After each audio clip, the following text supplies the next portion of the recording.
example, ito lang yung susunod na ano to eh, snow. na to. Bagyo. Tayo, mamili na tayo mamaya.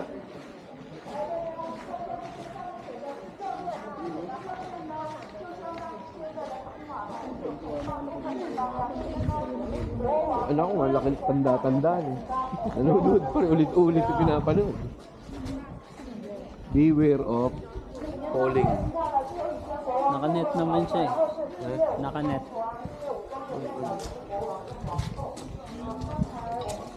Ito eh, mga pagyan.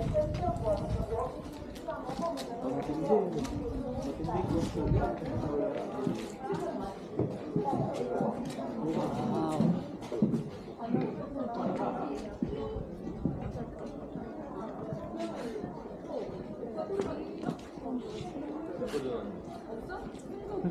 Hindi na ako.